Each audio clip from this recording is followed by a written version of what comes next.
We've been learning in the last 3 or 4 sessions all about the idea of Midas Adinas, Charbonish, and how severe it is. Sviva of Nisar Mod. Avram didn't avoid it. Yaakov didn't avoid it. By the way, we didn't mention Yitzchak, which is interesting. Or Aaron. But I wanted to give a short session even, just dedicated totally to giving a sense of how we can work with this a little bit. It's hard for everybody. It's hard for me. My teba is to be more on like the positive side. I think I'm also, that's the environment we live in today. We're very much, positive psychology, positive Judaism. Thank you, Hashem. It affects all of us in good ways. And it's hard for us to get our head around this.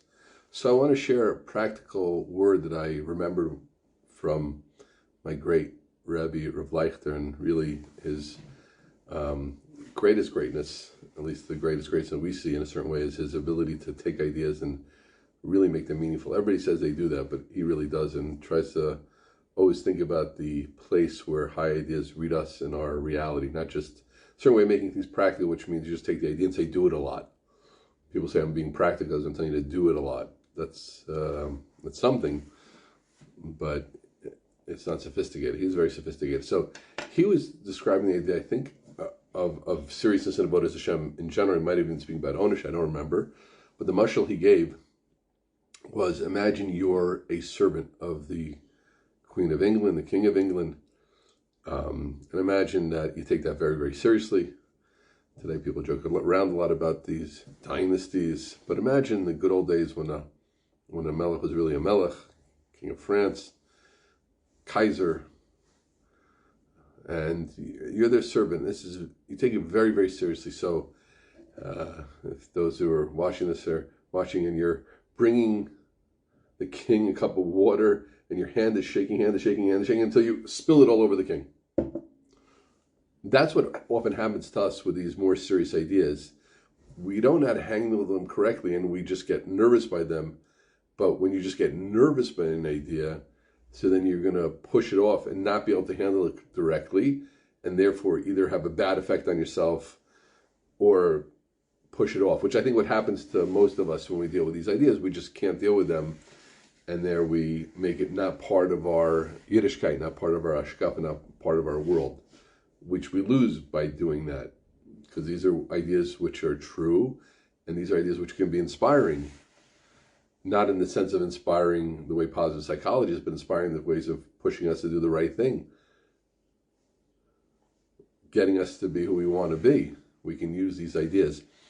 So he explained, no, it's the opposite. You take the cup, and you're fully aware of what you're doing, but I calm myself, and I bring it to the king in a nice, orderly fashion, and I place it in front of him with a smile. The king or the queen doesn't want to see my hand shaking, doesn't want me to shake the hot soup on him. The king does recognize the king, and he wants me to be very sure that what I'm doing is serious, and my actions mean something, and I better be aware that I'm lucky to be serving him, but he wants me to serve him. The way to serve him is with a calmness and a coolness, and taking the responsibility and the severity and the seriousness of the moment, but doing it right. That's the king mashal. If you want to bring it to a sports mashal, it would be, this is a very big moment. There is no tomorrow. In sports, they say, like, there is no tomorrow. There's tomorrow, but in their world, there is no tomorrow. Like, this is it. You're at the warning track. There's no coming back. You hit it or you don't. So everybody knows when a hitter is in a dangerous position, when he gets emotional and he loses his stride, you have to stay calm. I'm too calm to swing the bat. I'm too calm to shoot the ball. I'm too excited to shoot the ball. You're not going to shoot it well, right? So somehow you have to. That's what the top performers do. I think they do 3 things. They're naturally, obviously, extremely good at what they do, and they hops the seriousness of the moment, right? The greatest players play better, but they stay calm. That's an incredible thing. Think about that, Eric. what does it mean they get better? But they stay calm, right? How do they do that? There's a recognition. It's probably their inner systems get that this is a moment when I have to, as great as I'm playing all the time, and these guys are playing great all the time. That's how they got to who they are, not because they are playing great only at the good games. They're playing great all the time, but they go another level. So their bodies, their minds, their psyche understands that this is a moment to perform even better. So they get the severity of the moment.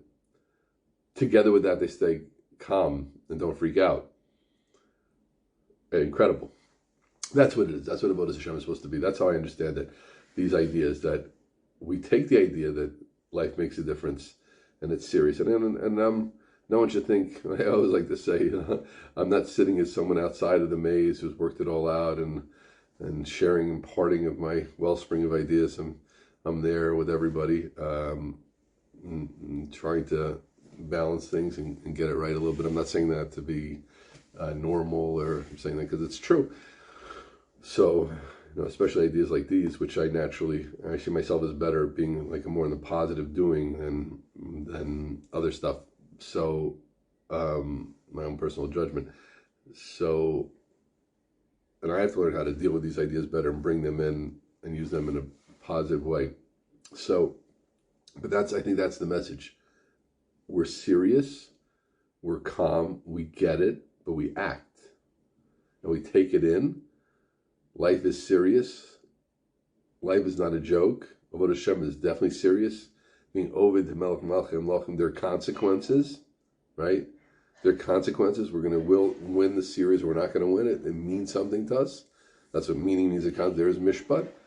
But I take that in a way that it doesn't freak me out or move me in a way or bring me to atzvus or guilt or, those negative things, right? Atzvus, we know that just feeling sad or guilty is not going to get me anywhere.